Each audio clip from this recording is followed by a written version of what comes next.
क्या सचमुच आत्मा होती है? प्रातः काल का समय था।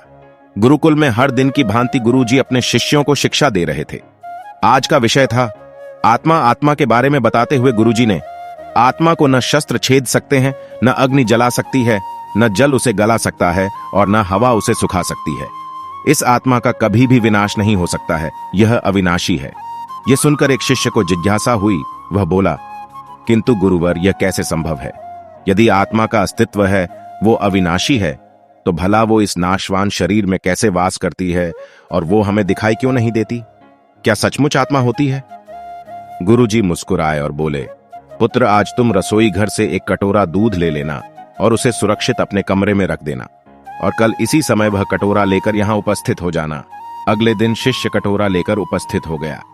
गुरुजी ने पूछा, क्या दूध आज भी पीने योग्य है?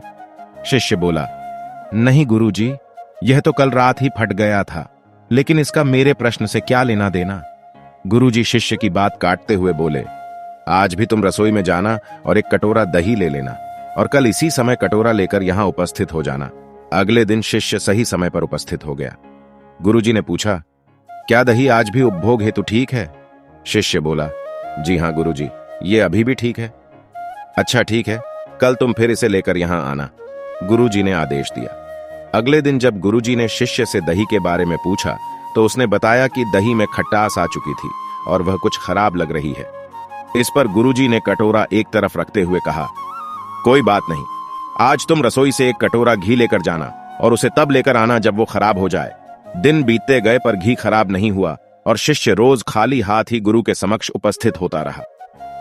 फिर एक दिन शिष्य से रहा नहीं गया और उसने पूछ ही लिए, गुरुवर, मैंने बहुत दिनों पहले आपसे प्रश्न किया था कि यदि आत्मा का अस्तित्व है, वो अविनाशी है, तो भला वो इस नाशवान शरीर में कैसे वास करती है और वह हमें दिखाई क्यों नहीं देती? क्या सचमुच आत्मा होती है? पर उसका उत्तर देने की बजाय आपने मुझे दूध, दही, घी में उलझा दिया। क्या आपके पास इसका कोई उत्तर नहीं है? इस बार गुरुजी गंभीर होते हुए बोले, वत्स, मैं ये सब तुम्हारे प्रश्न का उत्तर देने के लिए ही तो कर रहा था।